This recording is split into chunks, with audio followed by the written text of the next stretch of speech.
The Chinook helicopter bucked through turbulent air, and Maya Torres gripped the nylon webbing tighter, her knuckles white beneath sun-weathered skin. Through the open rear door, Afghanistan sprawled below, an endless tapestry of brown mountains and deeper brown valleys, beautiful and hostile in equal measure. She'd been in war zones before, documented conflicts across 3 continents with her camera, but this was different. This was personal. Her twin brother was down there. The crew chief's voice crackled through her headset. 2 minutes to fob Guardian, ma'am. Keep your head down when we land. We don't linger. Maya nodded, checking her press credentials for the 3rd time. It had taken 6 weeks of bureaucratic warfare, calling in every favor she'd earned in 8 years of photojournalism just to get clearance for this visit. 48 hours. That's all they'd given her. It had been 2 years since she'd seen Jake, 2 years since he deployed with SEAL Team 3. Their last conversation had been a video call, Jake's face pixelated and distant on her laptop screen, his voice delayed by satellite lag. He'd seemed fine then, tired but fine. Their mother didn't believe it. "Something's wrong with your brother," she'd said 3 months ago. "I can feel it. You need to check on him." Mothers knew things. Twin siblings knew things too. The Chinook flared hard, nose up, and Maya's stomach lurched. Dust exploded around them in a brown cloud that swallowed everything. Before the wheels fully touched down, she saw him, Lieutenant Jake Torres, standing at the edge of the landing zone, one hand shielding his eyes from the rotor wash, the other resting unconsciously on his sidearm. Even through the dust storm, she recognized his silhouette. Same broad shoulders, same confident stance, but something was off. She grabbed her duffel and camera bag, jumping down before the loadmaster could object. The prop wash tried to knock her flat, but she leaned into it, running toward her brother. Jake met her halfway, and they collided in a hug that should have felt like coming home. Instead, he flinched. It was subtle, most people wouldn't have noticed, but Maya wasn't most people. She was his twin, his mirror, his other half. She felt the tension in his shoulders, the way his muscles locked up before forcing themselves to relax. When they pulled apart, she got her first clear look at his face. The Jake who'd left had bright eyes and an easy smile. This Jake had eyes that couldn't stop scanning, cataloging threats, calculating distances to cover. His smile, when it came, didn't reach those eyes. "You shouldn't have come," he said, his voice rougher than she remembered. "It's not safe here, Maya." "Nowhere I go is safe," she countered, adjusting her camera bag. "Last month I was in Syria, before that Yemen. I think I can handle Afghanistan." "That's different. You were documenting, observing here." He paused, jaw working. "Here you're a target, and you're my responsibility." Behind them, the Chinook's engines whined higher. Jake grabbed her arm and pulled her away as the massive helicopter lifted off, disappearing into the afternoon haze as quickly as it had arrived. The sudden silence was jarring. Maya studied the base as Jake led her toward the main compound. Fob Guardian was smaller than she'd expected, a collection of reinforced structures surrounded by HESCO barriers and concertina wire. Guard towers stood at each corner, manned by soldiers who looked bored and alert simultaneously. The place had the temporary feel of all forward operating bases, like it could be abandoned in an hour or defended for a year depending on what Washington decided. "Where is everyone?" Maya asked. The base felt hollow, echo-empty. "Most of the teams deployed this morning. Big op in the Korangal Valley. We're on standby reserve." Jake's hand hadn't left his sidearm. "Just skeleton crew until they get back." They passed a group of Marines who nodded respectfully at Jake. He returned the gesture but didn't stop to chat. Maya noticed the way he positioned himself between her and every corner, every doorway. Protective, paranoid, maybe both. The base commander, a weathered colonel named Peterson, met them at the operations center. He looked at Maya the way ranchers looked at coyotes near the henhouse, tolerated but not welcomed. 48 hours, Miss Torres," Peterson said, not offering his hand. "You stay in designated areas, you don't photograph anything classified, and you don't get in the way. Lieutenant Torres is responsible for you. Clear. Crystal, Maya said, matching his tone. Peterson's expression softened slightly. Your brother's a good man, one of the best SEALs I've worked with, but this isn't Disneyland. You're a liability we don't need right now. After he left, Jake showed her to the guest quarters, a cramped room with a cot, a metal locker, and a single window reinforced with sandbags. Home sweet home, he said without humor. Chow's at 1800. Stay close to me, okay? Jake, she caught his arm. What's wrong? And don't say nothing. I'm your twin. I know you. For a moment, his carefully maintained mask cracked. She saw the exhaustion beneath it, the weight of things he couldn't talk about, wouldn't talk about. Then the mask reformed. Later, he said quietly. We'll talk later, I promise. That night, Maya couldn't sleep. The base had an energy she recognized from other war zones, that taut, waiting feeling like a guitar string tuned too tight. She lay on the cot, listening to the unfamiliar sounds. Generators humming, distant radio chatter, boots on gravel as sentries walked their rounds. Then around 2300 hours she heard it, a low rumble from the mountains like thunder but not thunder. Once, twice, 3 times. Explosions.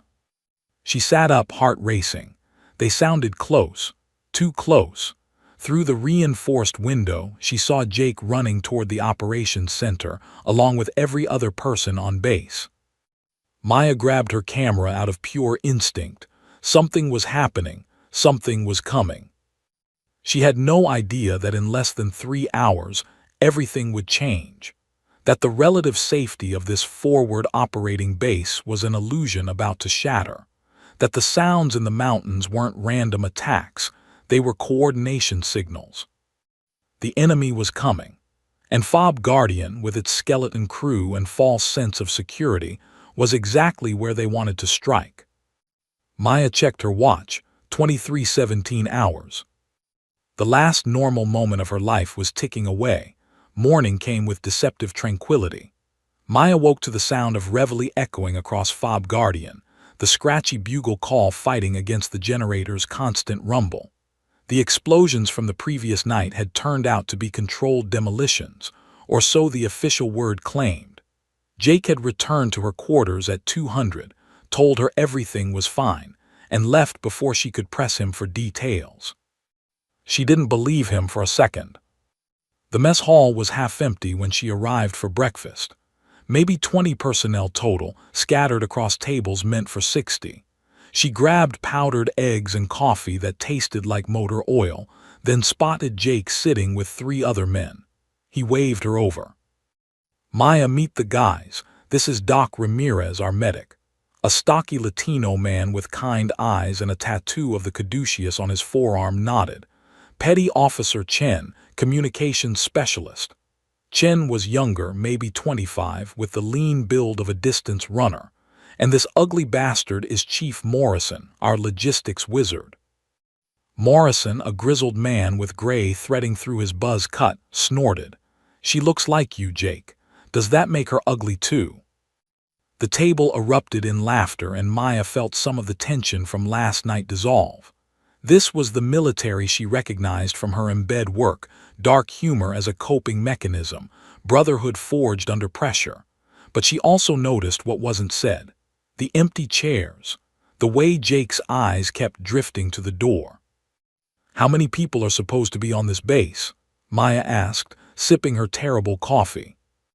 The table went quiet. Doc Ramirez finally answered. Full complement, about 60. Right now. 12 security personnel, handful of support staff, and us 4 on standby reserve. Everyone else is out on ops.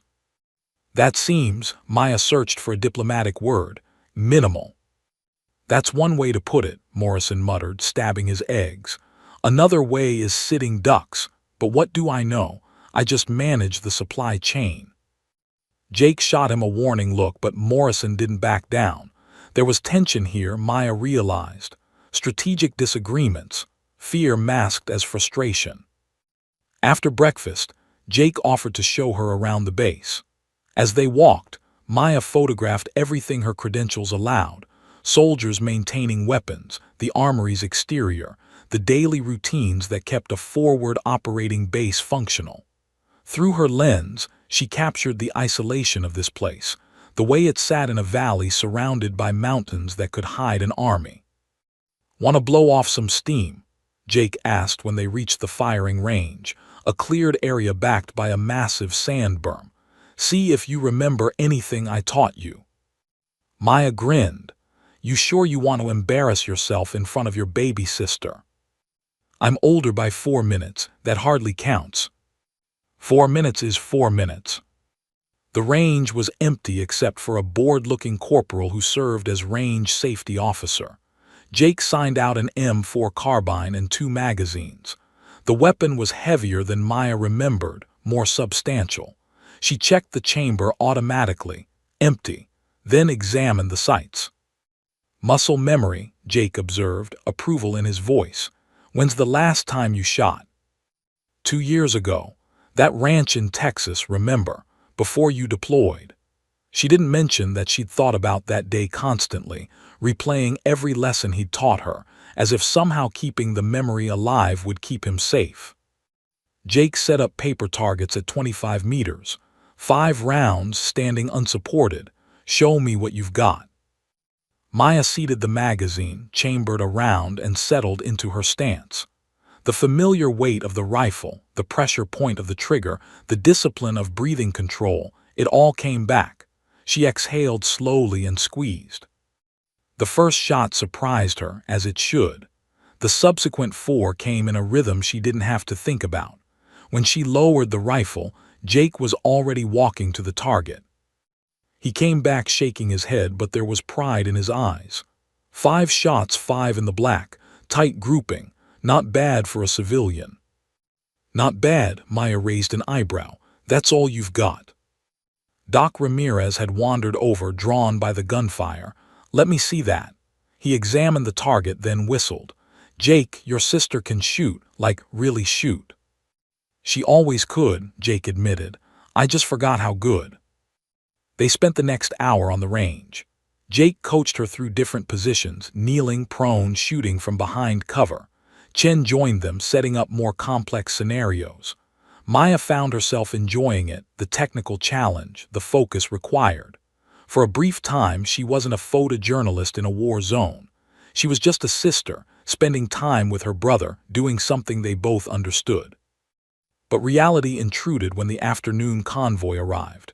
3 Humvees bringing supplies from the main operating base 30 miles away.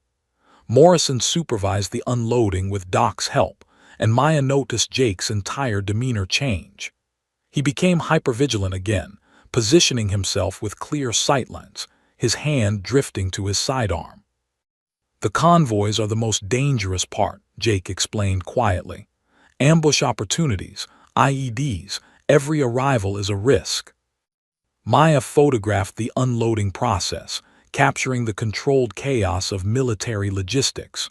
Through her viewfinder, she saw Morrison arguing with the convoy commander, gesturing emphatically. The conversation looked heated. When the convoy departed, Morrison stormed past them, his face dark. "They're not sending reinforcements," he said to Jake. "Told them we're undermanned. They said the op in Korangal takes priority. We're stuck with skeleton crew for at least another 48 hours. Jake's jaw tightened. "Did you tell them about the intelligence reports, the increased chatter?" "They don't care. We're low priority until something happens." Morrison kicked a rock, and by then it might be too late. As the sun began its descent toward the mountains, painting them in shades of orange and red, 3 Blackhawk helicopters lifted off from the base. Maya watched them go, carrying what remained of the operational personnel to join the Korangal operation. The base felt even emptier now. She found Jake on the eastern perimeter, staring at the mountains. The golden hour light softened his features, but couldn't erase the worry etched there. "Something's wrong," Maya said, not a question. Jake was quiet for a long moment. Intelligence picked up chatter, increased cell phone activity in the mountains, unusual movement patterns, could be nothing, could be something. And you're here with 12 people. 14, counting you and the kitchen staff. He smiled without humor. The brass thinks we're paranoid. Maybe we are. Maybe those demolitions last night were just insurgents clearing old minefields. Maybe the chatter is normal background noise. But you don't believe that. No, Jake admitted. I don't. I feel it, Maya. Something's coming. I just don't know what or when. The sun touched the mountain peaks, and shadows rushed across the valley like a flood. Maya shivered despite the lingering heat. She'd learned to trust her instincts in war zones. They'd kept her alive in Syria, in Yemen, in a dozen other places where death waited around every corner. Those same instincts were screaming now. Jake, she said softly, if something happens. Nothing's going to happen, he interrupted, but his voice lacked conviction. Get some rest. Dinner's at 1800. Tomorrow I'll show you the rest of the base, and then your 48 hours will be up and you'll be out of here. He walked away before she could respond, leaving Maya alone on the perimeter as darkness claimed the mountains. She didn't know it yet, but she had less than 8 hours of peace remaining. The storm was gathering in those mountains, preparing to descend. And Fob Guardian, with its 14 souls and false sense of security, stood directly in its path. Maya's eyes snapped open in absolute darkness. For a disorienting moment she couldn't remember where she was. Then the thin mattress, the smell of dust and diesel fuel, the distant hum of generators, Fob Guardian. She checked her watch.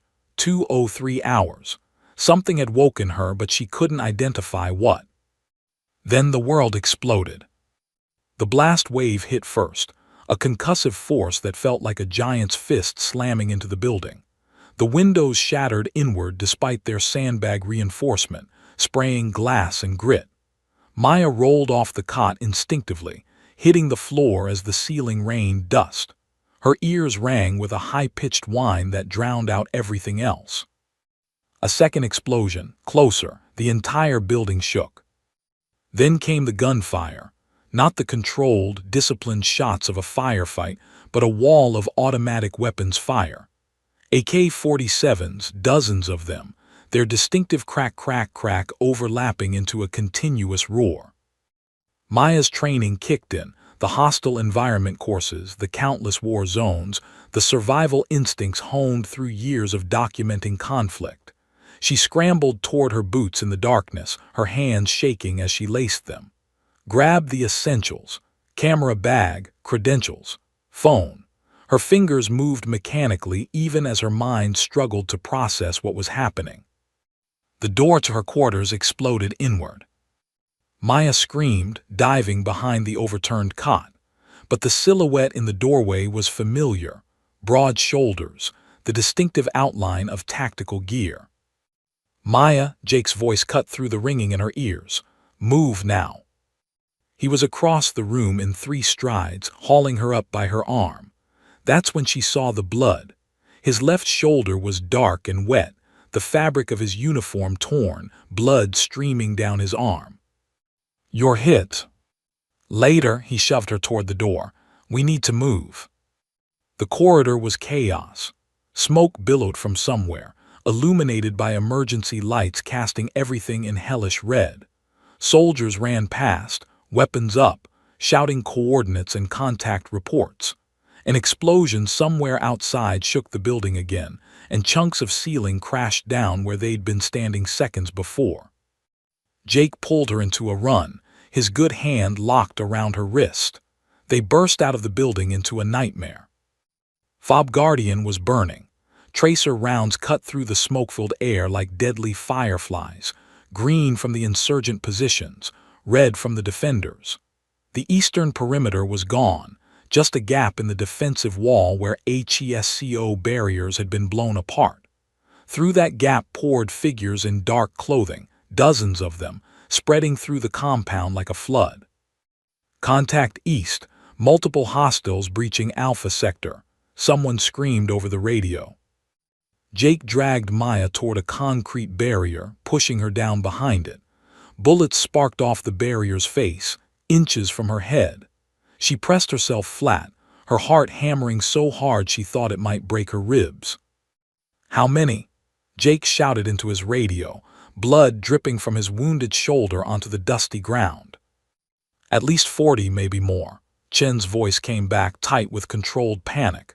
"They knew, LT. They fucking knew we were undermanned." Jake's face went pale in the muzzle flashes. He keyed his radio again. "All personnel fighting withdrawal to the communications bunker. I repeat, fall back to the bunker." He turned to Maya, gripping her shoulders with both hands despite the obvious pain it caused him. His eyes locked onto hers with fierce intensity. "Listen to me. We're going to run to the armory, that white building, at 10 o'clock. Stay behind me. When I move, you move. When I stop, you stop. Understand?" Maya nodded, unable to form words. "Say it." "I understand." "Good girl, ready, go." They ran. Maya had never experienced anything like it, the surreal terror of sprinting through a firefight. Bullets cracked past her head with sounds like angry wasps. Explosions threw up geysers of dirt. A soldier to her right went down screaming, and she had to force herself not to stop, not to help, just to keep running. Jake moved like a wounded wolf, limping but fast, his weapon up despite his damaged shoulder, his head constantly swiveling to identify threats. He fired twice without breaking stride, and somewhere ahead a figure crumpled. The armory door was steel, designed to withstand indirect fire. Jake yanked it open and shoved Maya through, following and slamming it behind them. The sudden quiet was jarring. The thick walls muffled the battle to a distant rumble. Doc Ramirez was already there, loading magazines with mechanical efficiency. He looked up as they entered, his expression shifting immediately when he saw Jake's shoulder. "Jesus, LT." "Not now, Doc." Jake staggered to the weapons rack, pulling down rifles with his good hand. "We need to get to the bunker." "How many made it?" "Chen's on his way. Morrison's with him. We lost Rodriguez and Kim in the initial breach." Doc's voice was steady, professional, but Maya could see the fear in his eyes. "Haven't heard from anyone else." Jake handed Maya an M4 rifle, the same one she'd qualified with that afternoon, a lifetime ago. "You remember how to use this?" Her hands closed around the familiar weight. "Yes." "Safety's here. Magazine release here. You point it at anyone who's not us, you understand? Anyone." "Jake, I can't." "You can and you will." His voice was harder now, the officer taking over. "Because I can't protect you and fight at the same time, not with this shoulder." He swayed slightly, his face going gray. Blood dripped steadily onto the floor. The radio crackled. "LT, this is Chen. We're pinned down at the motor pool. We can't reach you." Jake closed his eyes briefly, then keyed the radio. "Copy that. We'll come to you. Hold position." Doc cut away Jake's sleeve, exposing the wound. Maya felt bile rise in her throat. She could see bone, see the way the bullet had torn through muscle. Doc worked quickly, packing the wound with gauze. "Through and through," Doc announced. "You're lucky missed the artery, but you need a hospital, LT, soon." "Get in line," Jake muttered. He stood, testing his arm, wincing. "Let's move. We get Chen and Morrison, then we fort up in the bunker until dawn. QRF will come at first light." "If there's anyone left to rescue," Doc said quietly. Jake didn't respond.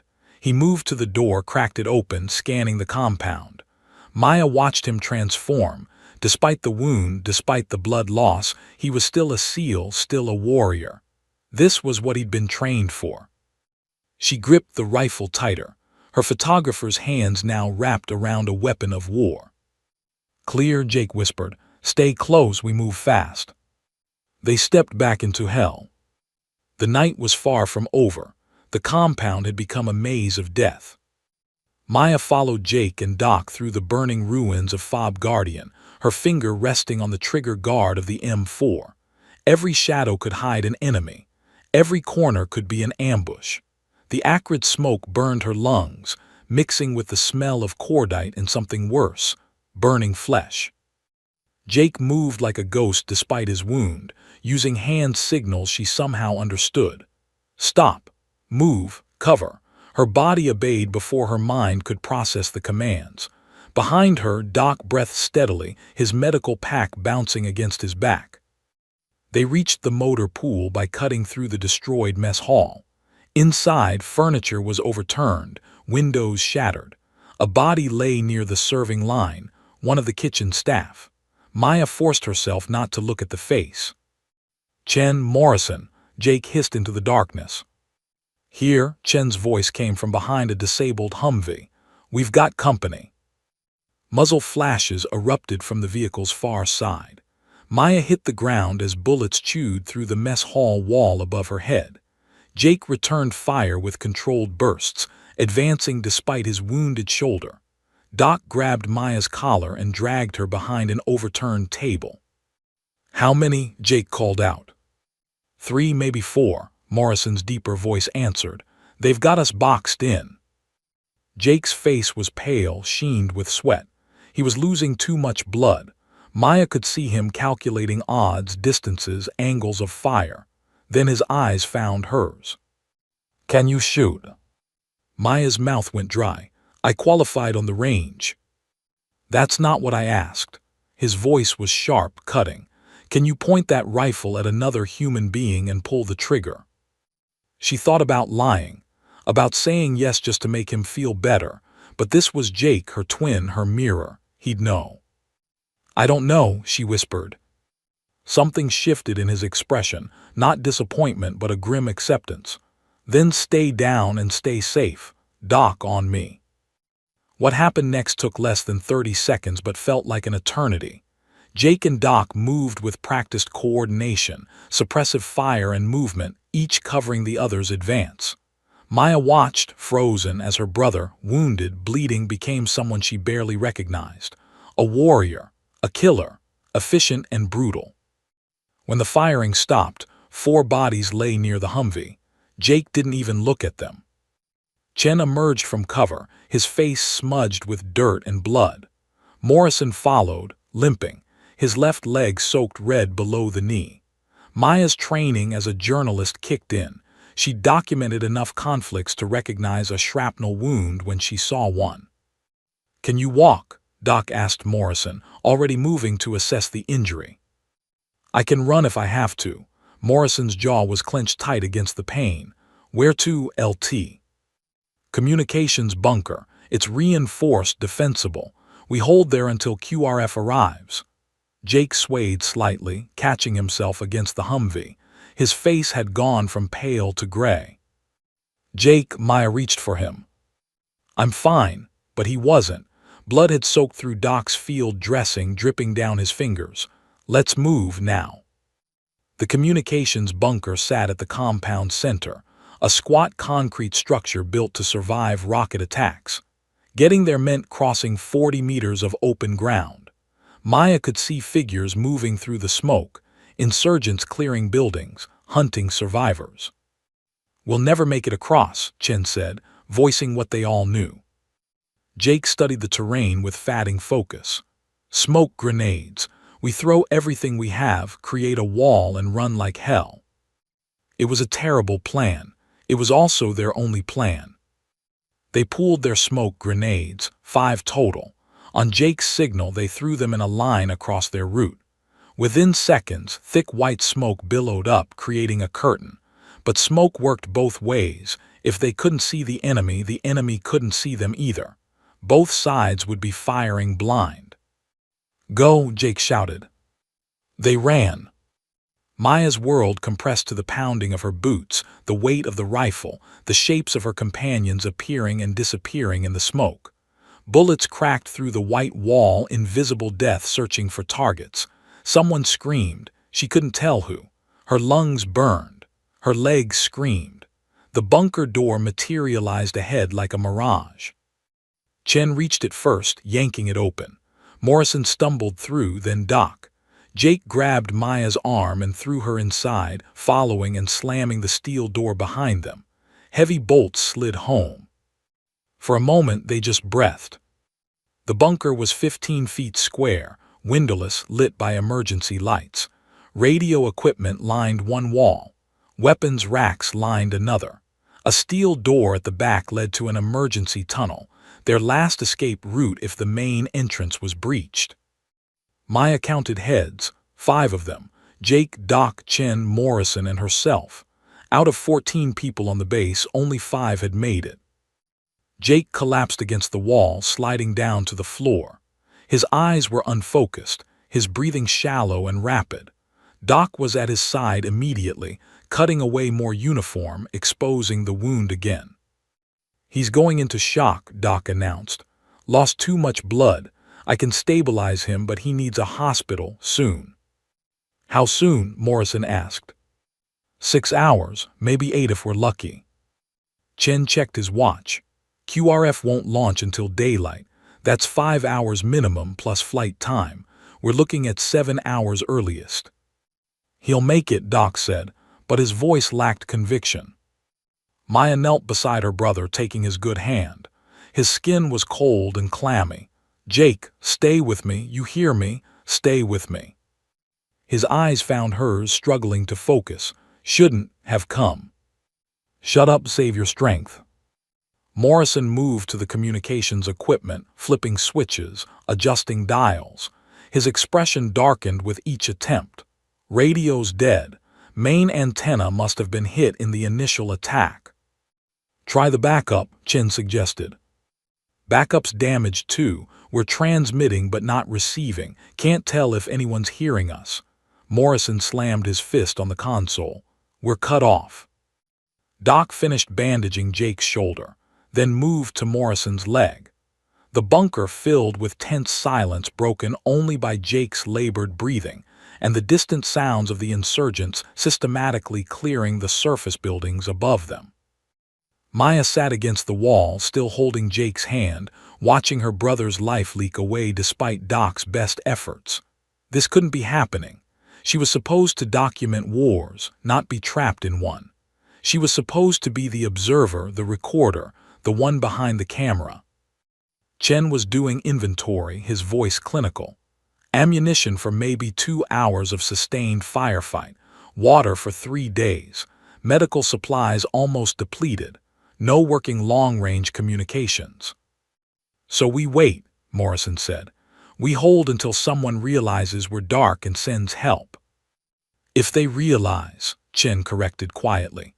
"With the Korangal operation ongoing, we might be low priority." An explosion rocked the bunker, insurgents testing the door's strength. Dust rained from the ceiling. The lights flickered but held. "They know we're here," Doc said unnecessarily. Another explosion, closer. The door held, but Maya could hear the metal groaning under the stress. How long before they brought something bigger?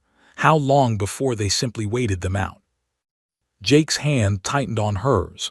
His eyes had regained some focus, though his face remained ashen. "The antenna," he whispered. "Roof, mounted antenna array." Chen frowned. "The backup antenna, LT, it's damaged. Even if it wasn't, we can't access the roof. We'd have to go back outside."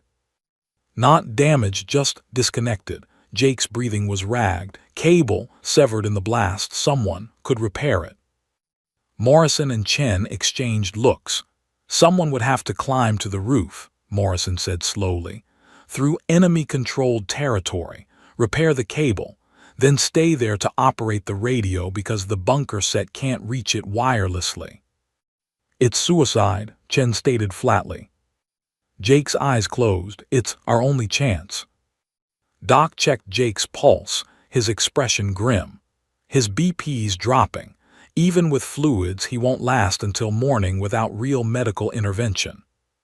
Maya looked at her brother's pale face, at the blood-soaked bandages, at the man who'd spent his life protecting others now helpless on a bunker floor. She thought about their childhood promise, made when they were 8 years old after their father's funeral. "We protect each other. Always. No matter what." She looked at the rifle leaning against the wall beside her. The same rifle she'd fired on the range just hours ago, punching tight groups into paper targets. The same rifle she'd been too afraid to use when it mattered. Outside, another explosion. The enemy was getting closer. Inside, her brother was dying. And somewhere above them, on an exposed rooftop in the middle of a war zone, there was a broken antenna that could save them all. If someone was brave enough or desperate enough to try. Maya's hands had stopped shaking. She didn't know when that had happened. She looked at Jake, at Doc, at Chen and Morrison, 4 warriors who'd given everything to protect others. Her turn. "Tell me about the antenna," she heard herself say. The bunker went silent. "Maya, no." Jake tried to sit up, failed. "Tell me," she repeated, her voice stronger now. "How do I repair it?" "Absolutely not." Morrison's voice was firm, final. "You're a civilian, you're not trained for this." "Neither are you," Maya shot back. "Your logistics, Chen's comms, Doc's medical. None of you are assault specialists except Jake, and he can barely stand." "She's right," Chen admitted quietly. "We're support personnel. We can shoot, but moving through hostile territory, climbing exposed structures under fire, that's not what we trained for." Jake tried again to sit up, his face contorted with pain and fury. "Maya, listen to me." "No, you listen." She knelt beside him, gripping his good shoulder. "You taught me to shoot. You taught me to move, to think tactically. Every summer at the ranch, every lesson, every drill, you prepared me for this whether you meant to or not. That was different, that was. That was you trying to keep me safe in case something happened and you weren't there." Maya's voice cracked. "Well, something's happening, and you can't be there, so let me use what you taught me." Doc shook his head. "Even if you make it to the antenna, even if you repair it, you'd be completely exposed on that roof. They'd zero in on your position within minutes. Then I'll have minutes to call for help." Maya stood, moving to where Chen sat by the damaged communications equipment. Show me how to repair it, how to operate the radio, everything." Chen looked to Jake, who had gone silent, his jaw clenched so tight Maya could see the muscles jumping. Their eyes met, twin to twin, mirror to mirror. She saw the war raging behind his eyes, the instinct to protect her battling against the cold, tactical reality that she was right. "Jake," she said softly, "remember what we promised, after Dad's funeral." His eyes closed. When he spoke, his voice was barely a whisper. "We protect each other, always." "My turn, big brother." A long silence, then Jake's head dropped in defeat. "Chen, show her." Chen pulled out a tactical map, spreading it on the floor. "The communications building is here, 40 meters northeast. The main antenna array is roof-mounted. The cable runs up the exterior wall, got severed about 3 meters up, probably from shrapnel. You'll need to splice it back together." He produced a small toolkit from the equipment locker. "This is a cable splicer. You strip the insulation here, match the colored wires, red to red, blue to blue, green to green. Twist them together, use the connector caps, wrap it in electrical tape. 5 minutes if you know what you're doing." "Which I don't." "Which you will."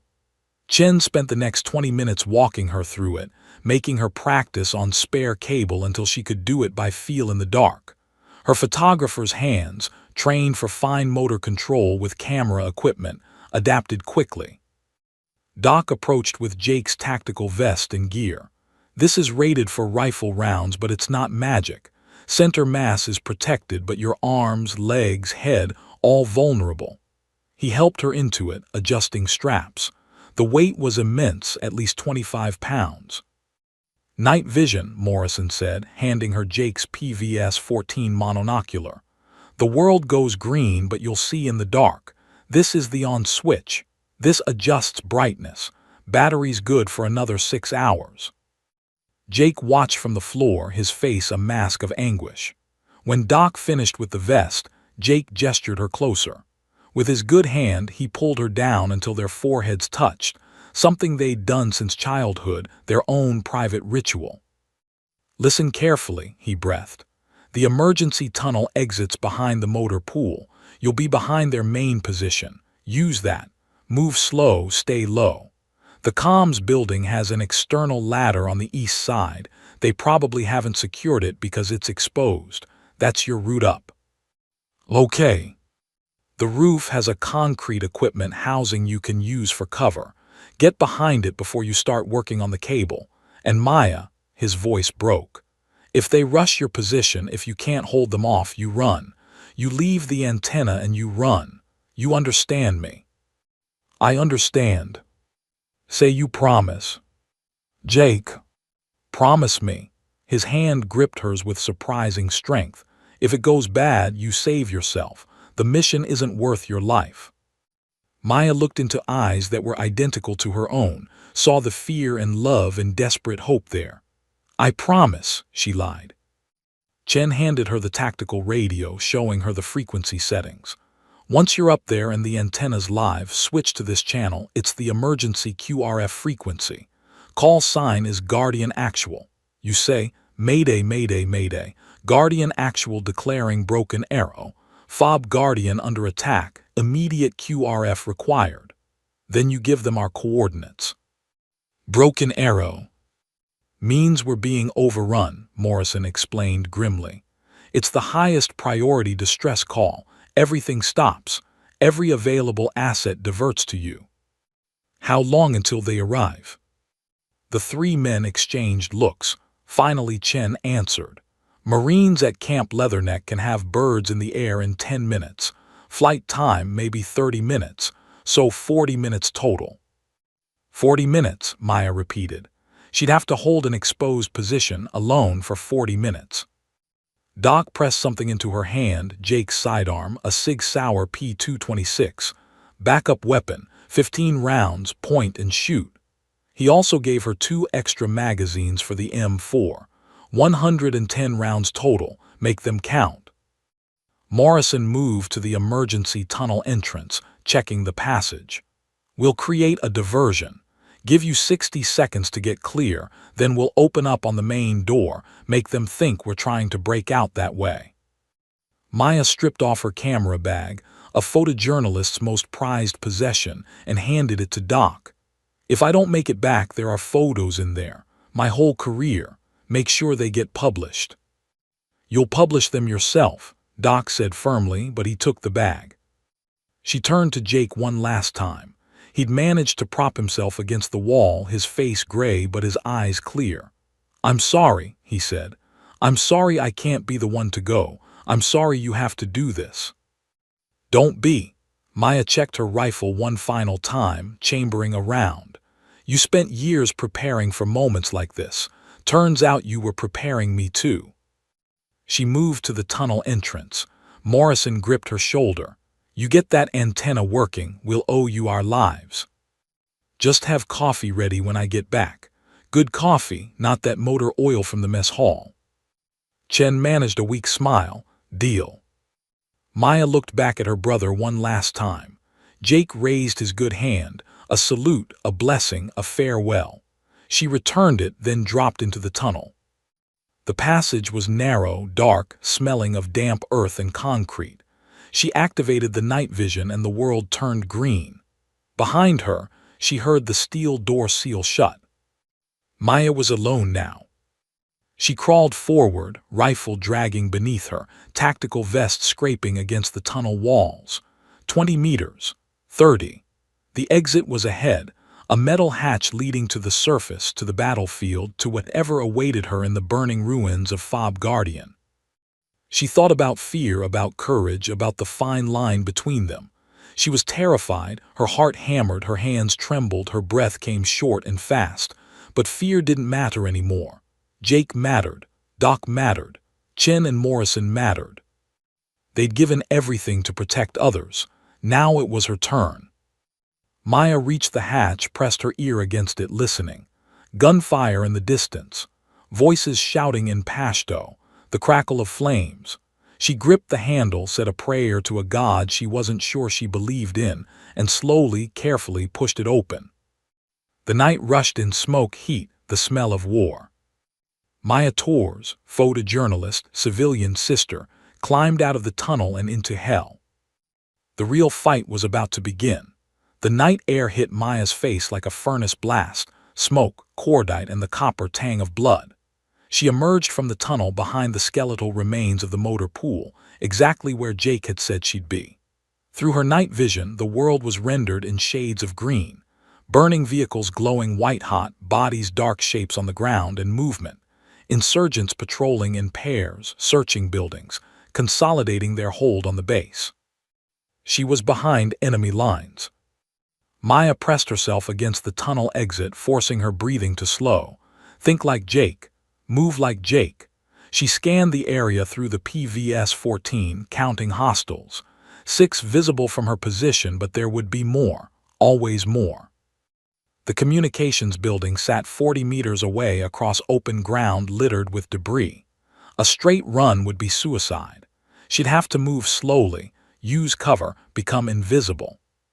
She heard Jake's voice in her head from 1,000 training sessions. Speed is nothing without control. Slow is smooth, smooth is fast. Maya moved. She crawled first, using a destroyed Humvee for cover. Her tactical vest dragged against the ground, the rifle awkward in her hands. 20 meters. She paused behind a concrete barrier, controlling her breathing, listening. Voices nearby, 2 insurgents walking patrol, their AK-47s slung casually. They passed within 5 feet of her position, so close she could smell their cigarette smoke. She didn't breathe until they were gone. 15 meters to the building. The gap between her cover and the next position was exposed, 3 seconds of vulnerability.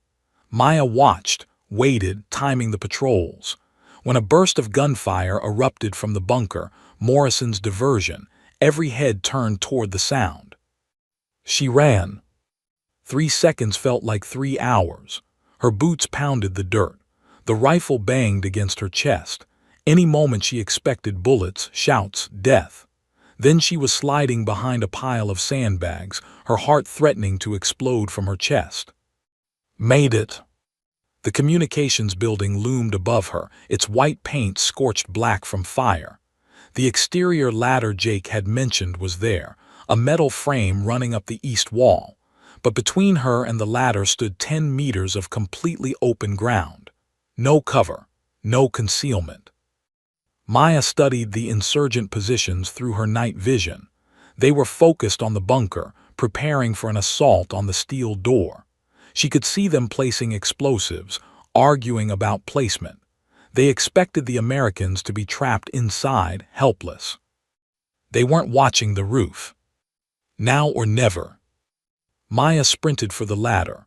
Her boots hit metal rungs and she climbed, hand over hand, rifle bouncing against her back.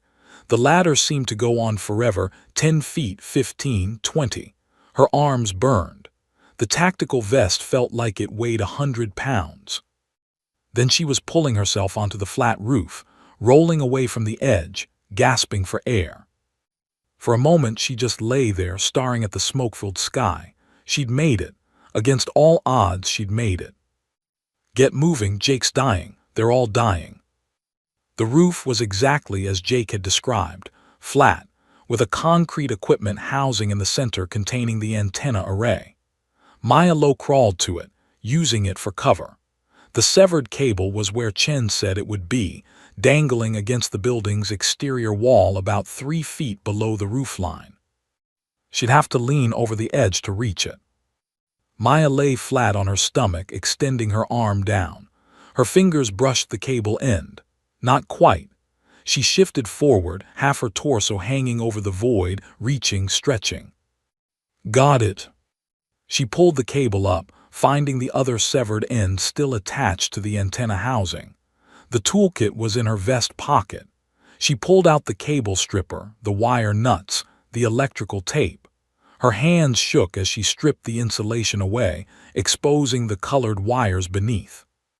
Red to red, blue to blue, green to green. The wires were thin, delicate. Her photographer's fingers, trained for precision work, matched them carefully. Twist, cap, tape. She worked methodically despite the adrenaline screaming through her system, despite the sounds of battle below, despite everything. 5 minutes, Chen had said. She was on minute 6 when the cable suddenly came alive. A faint hum, the antenna array's indicator light glowing green. It worked. Maya grabbed the tactical radio, switched to the emergency frequency, pressed the transmit button. For a horrible second, she heard only static. Then, "Frequency is active. Identify yourself, over." A voice, an American voice. Someone had heard her. Maya's voice came out as a croak. She cleared her throat, tried again. "Mayday, mayday, mayday. This is Guardian Actual declaring Broken Arrow. Fob Guardian is under attack. We are being overrun. Immediate QRF required. How copy?" Static. Had they heard her? Had the transmission? "Guardian Actual, this is Reaper 6. We copy your Broken Arrow. Say location and status, over." Relief flooded through her so intensely she almost sobbed. "Reaper 6, Guardian Actual is at..." She rattled off the coordinates Chen had made her memorize. "Approximately 40 to 50 hostile insurgents have breached the base. 5 friendly personnel alive in the communications bunker. 1 critical casualty requiring immediate medevac. Request immediate air support and ground QRF, over." Guardian Actual, Reaper 6 copies all. QRF is spinning up now. ETA 35 minutes. Can you hold? 35 minutes. Maya looked at her watch. 3:47 hours. She had to hold until 4:22. "Reaper 6 will hold. Just get here fast." "Roger that, Guardian. Help is on the way. Reaper 6 will remain on station. Break. Be advised, we're scrambling Apache for immediate air support. ETA 15 minutes. Can you mark your position with infrared strobe?" Infrared strobe. Maya frantically searched Jake's vest, found the device, activated it. Through her night vision, it pulsed like a beacon. "Reaper 6, IR strobe is active on the comms building roof. How copy?" "We see you, Guardian. Hold tight, the cavalry's coming." Maya allowed herself one moment of hope. 15 minutes until the Apache arrived. 35 until the Marines. She could do this. She could. Shouting below, Pashto voices, urgent, angry. She risked a look over the equipment housing's edge. Insurgents were pointing at the communications building, at the antenna, at the cable she'd just repaired. They'd seen the indicator light. They knew someone had restored communications. And they were coming for her. Maya watched as a group of 6 fighters broke off from the main force, running toward the building's entrance. They'd be on the roof in less than a minute. She pulled the M4 around, checked the magazine. 30 rounds. She had 2 more magazines in her vest. 90 rounds total to hold off an unknown number of attackers for 15 minutes. The math wasn't good. Maya positioned herself behind the equipment housing, using it as cover, sighting down the rifle at the roof access door.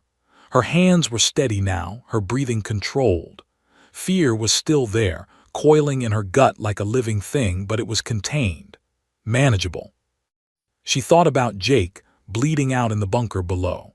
About Doc, Chen, and Morrison, trusting her to save them. About every photograph she'd ever taken of warriors in combat, thinking she understood what they faced. She'd understood nothing. Until now. The roof access door burst open. The first insurgent came through, rifle raised, scanning for targets. Maya's training took over, front sight, center mass, smooth trigger press. The rifle barked, the insurgent went down. She shifted to the second target, fired again. Another hit. The remaining 4 scattered, taking cover, returning fire. Bullets sparked off the concrete housing, some passing so close Maya felt their passage. She ducked, moved to a different position, returned fire. 1 more down. 3 left on the roof. How many more coming up the ladder? Her radio crackled. "Guardian Actual, Reaper 6. We're tracking multiple hostiles converging on your position. Hold on, the Apache are pushing hard, 12 minutes out." 12 minutes. Maya could hear more boots on the ladder, more fighters climbing to kill her. She changed magazines, her hands working automatically. 60 rounds left. This was really happening. She was in a firefight, she was shooting at people, people were shooting at her. And she had to survive for 12 more minutes. The insurgents rushed her position together, trying to overwhelm her with numbers and firepower. Maya Torres, civilian photojournalist, raised her rifle and did the only thing she could do. She fought back, the first rule of a gunfight, keep moving. Maya fired a 3-round burst and immediately rolled left as return fire chewed through the space she just occupied. Concrete chips exploded against her face, drawing blood. She came up behind a different section of the equipment housing, acquired a new target, an insurgent advancing along the roof's western edge, and squeezed the trigger. He went down, but 2 more came through the roof access door. Then 3 more appeared at the top of the external ladder. They were coming from both sides now, trying to flank her position. 8 hostiles on the roof, maybe more below. Maya's world compressed to a cycle of sight, shoot, move, reload. Her photographer's eye, trained to see compositions and angles, now calculated fields of fire and dead space. Every position she took gave her different advantages, different vulnerabilities. She used them all, never staying static, always flowing like water around the concrete housing. An insurgent got close, too close. She saw his face clearly through the night vision, younger than Jake, maybe 19. He raised his AK-47. Maya's rifle was already pointed at him. She fired twice. Center mass, just like Jake taught her. The young fighter crumpled. She felt nothing. There was no time for feeling. Her radio crackled through the chaos. Guardian Actual, Reaper 6, 10 minutes to Apache arrival. How's your situation? Maya ducked as a burst of automatic fire ripped overhead. Reaper 6, I'm engaged with multiple hostiles on the roof. They're trying to overrun my position. Roger Guardian, keep that strobe active. The pilots need to identify you as friendly.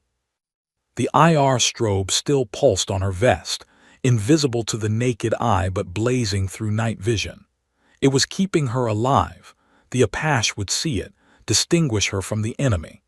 But it also meant she couldn't turn off her night vision without losing her ability to see in the dark. A grenade arced through the air, landing 5 feet from her position. Move, move, move.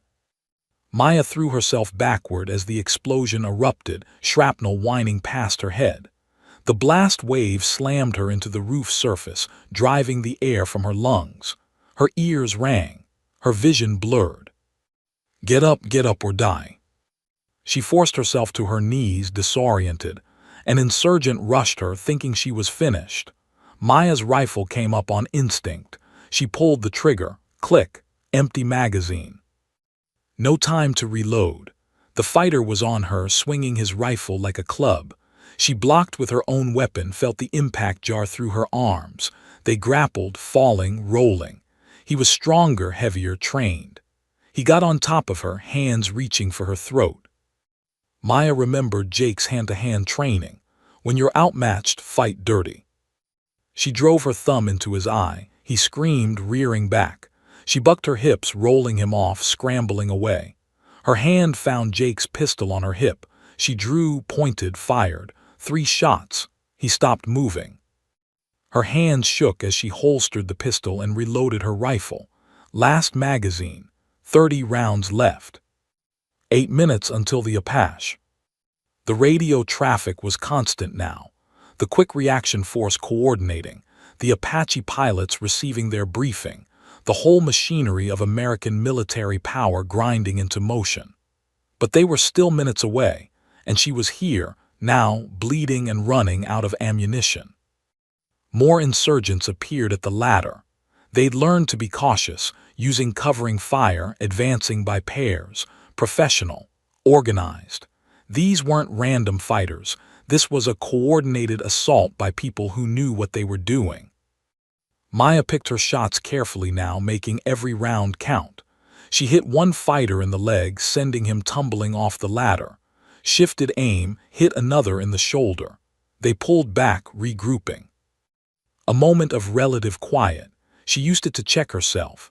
Blood ran from cuts on her face and arms. Her ribs ached, probably bruised from the grenade blast. Her right knee throbbed where she'd landed wrong during the grapple.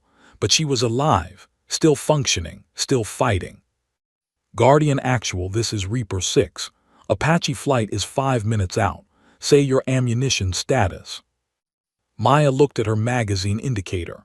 Reaper 6, I'm down to my last mag. Maybe 20 rounds left. A pause, then.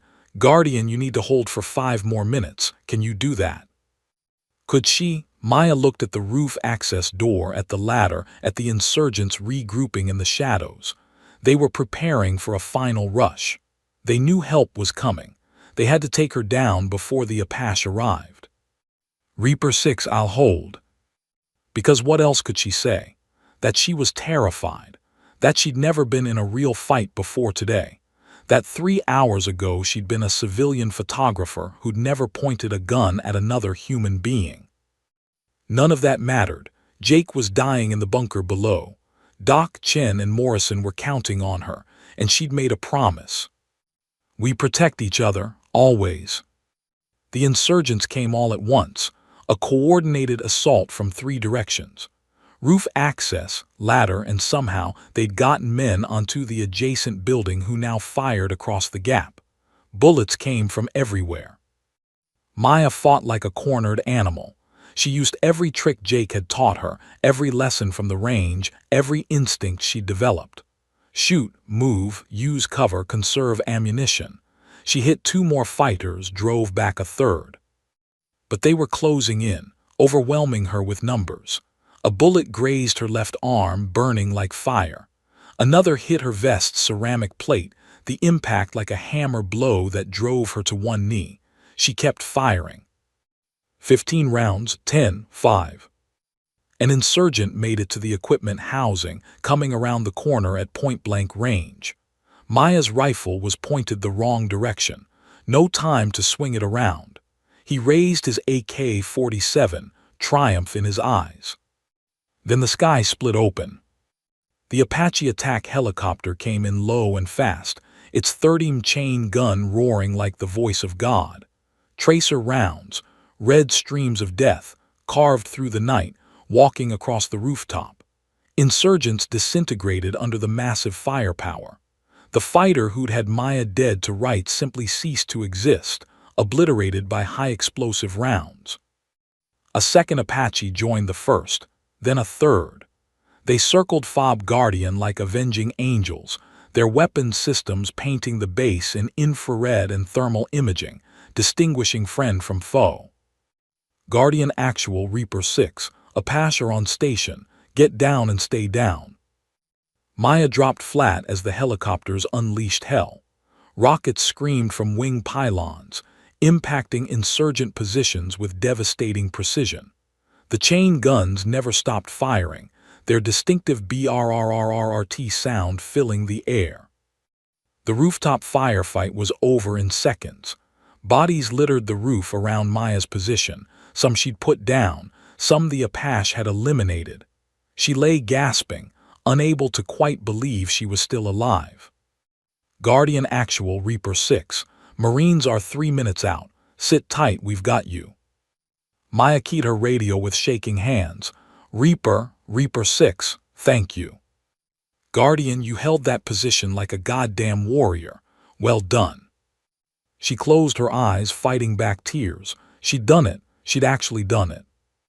Below, she could hear the Apache continuing their work, systematically destroying insurgent positions around the base. The Marines would land soon. Jake would get his medevac. They were going to survive.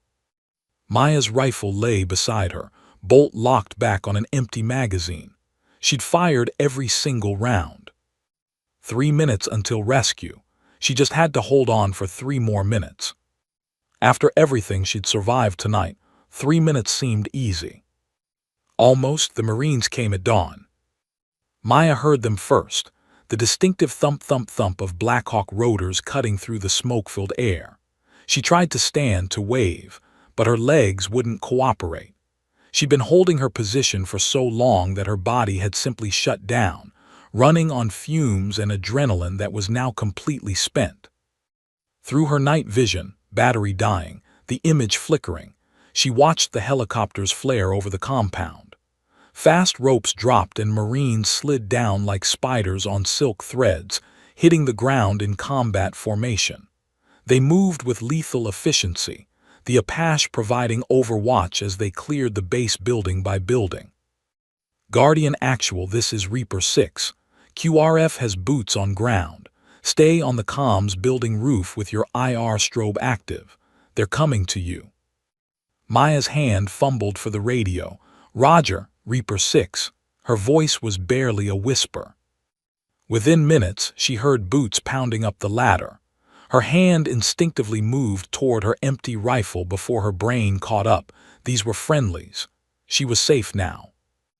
A helmeted head appeared over the roof's edge, weapon raised, then lowering when he saw her IR strobe.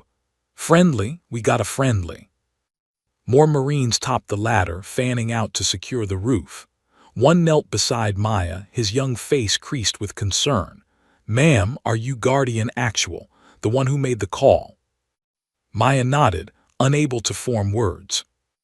Jesus Christ, another Marine breathed, looking at the bodies scattered across the rooftop, at the spent brass casings everywhere, at the blood, so much blood. She held this position alone. A corpsman was at her side checking her wounds. Multiple lacerations, contusions, possible cracked ribs, gunshot wound to the left arm through and through clean. Vitals are stable, but she's in shock. He wrapped a thermal blanket around her shoulders. Ma'am, you're safe now. We've got you. My brother, Maya croaked. Jake Torr's in the bunker, he's dying. The Marine sergeant keyed his radio. Command, we need immediate medevac for multiple casualties. Priority 1, Navy SEAL with critical shoulder wound in the main bunker. The bunker's secure, another voice crackled back. We've got 4 survivors, medics are with them now. Maya's world tilted. 4 survivors, Jake, Doc, Chen, Morrison, they'd made it. They'd all made it. The corpsman helped her to her feet. Can you walk, ma'am? I think so. She made it 3 steps before her legs gave out. Strong hands caught her. I got you, the Marine said, lifting her easily. Let's get you down from here. The descent was a blur. Maya's vision kept fading in and out, consciousness slipping like water through her fingers. She was vaguely aware of being carried across the compound, of the organized chaos of a combat zone being secured, of the Apache still circling overhead like protective dragons. Then she was in the medical tent and there was Jake, pale as death on a field stretcher, but his eyes were open and searching, and when they found her, his face crumpled. Maya. Sir, you need to stay still, a medic was saying, but Jake was already reaching for her with his good arm. The Marine set Maya down gently on the stretcher beside her brother. Their hands found each other, gripped tight. Jake's skin was cold and clammy, his pupils dilated from blood loss, but he was alive. He was alive. You crazy, Jake started, but his voice broke. You weren't supposed to, you should have. Shut up, Maya whispered, pressing her forehead to his. Their childhood ritual, their twin connection. We protect each other, always. Doc Ramirez appeared, limping but grinning through exhaustion and pain. She saved us, LT. Your sister saved every one of our lives. Morrison was there too, leaning heavily on Chen, his bandaged leg unable to support his weight. The brass is calling it the most successful broken arrow response in theater. Minimal friendly casualties, complete tactical victory. He looked at Maya with something like awe. Because of you. The base commander, Colonel Peterson, strode into the tent. His weathered face was unreadable as he approached Maya's stretcher.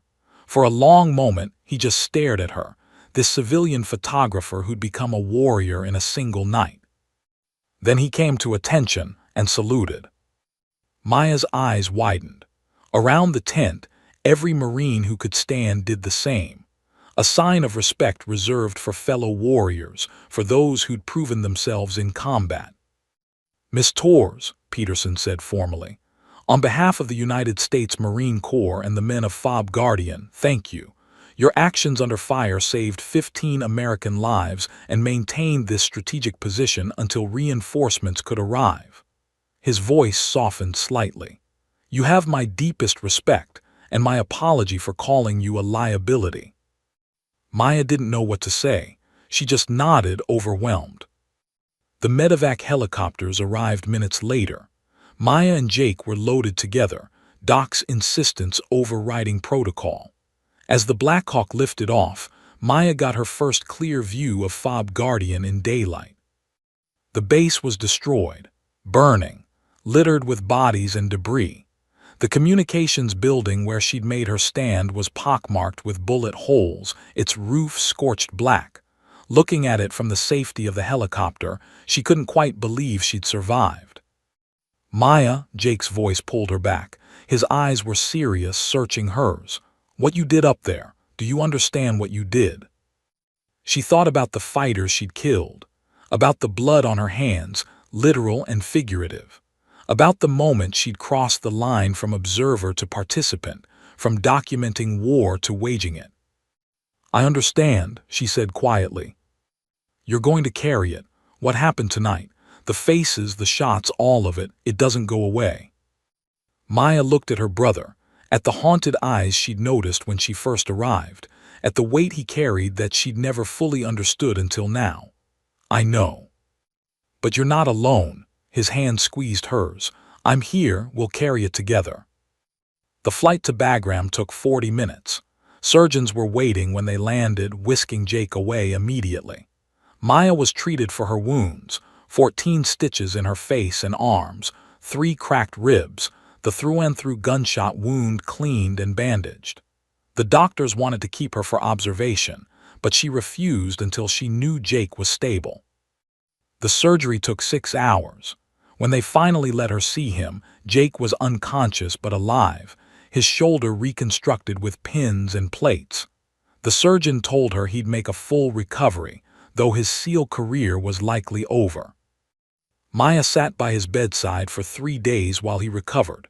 Doc Chen and Morrison visited when they could, sharing dark humor and war stories. The bond between them had been forged in fire. She was one of them now, whether she wanted to be or not. On the 4th day, Jake woke to find her asleep in the chair beside his bed, her hand wrapped in his just like always. Hey, he whispered. Her eyes opened. Hey yourself. They didn't need more words. Everything that mattered was in that grip, that connection, that unbreakable twin bond that had survived childhood, separation, and now war itself. 2 weeks later, Maya's camera was returned to her. The photos from FOB Guardian had already leaked to the media, images of daily life on a remote base, of soldiers preparing for missions they might not survive, of the human cost of endless war. They were published in major newspapers worldwide. But Maya's story, her fight on the rooftop, her desperate stand to save her brother, that became something else entirely. News outlets called her a hero. Military analysts studied her tactics. Social media exploded with debates about civilians in combat zones. Maya ignored most of it. She returned to her journalism, but everything had changed. She no longer observed from the outside, safely behind her camera lens. She carried the weight now, the same weight that all warriors carried. The faces of the men she'd killed haunted her dreams. But she also carried something else. The knowledge that when everything was on the line, when people she loved needed her to be more than she thought she could be, she'd risen to the challenge. 3 months later, at Jake's medal ceremony, he received the Silver Star for his actions during the siege. Maya stood in the audience wearing civilian clothes, her camera around her neck. The base commander had recommended her for recognition too, but she declined. She wasn't a warrior. She'd just been a sister protecting her brother. As Jake stood on stage, his rebuilt shoulder still healing, their eyes met across the crowd. He smiled, the first real smile she'd seen since before his deployment. And she knew they were going to be okay, different, changed, carrying burdens they'd never asked for. But together, always together. That night, as they sat on the porch of their mother's house sharing a beer, Jake asked her, "Any regrets?" Maya thought about it, about the 48 hours that were supposed to be a simple visit, about the woman she'd been when she stepped off that Chinook, about the warrior she'd become when the bullets started flying. "No," she said finally, "you taught me something important that night." "What's that?" "That courage isn't about training or uniforms or being a professional soldier." She looked at him, her twin, her mirror, her other half. "It's about what you do when someone you love needs you, when everything's on the line and you have to choose between fear and love." Jake raised his beer. "To choosing love." "To choosing love," Maya echoed, and they drank to survival, to sacrifice, to the unbreakable bond of twins who'd walked through fire and emerged stronger on the other side. The war would continue, the nightmares would come, the scars, physical and psychological, would remain. But they'd faced the worst night of their lives and survived it together. And that, Maya thought, was everything. The end.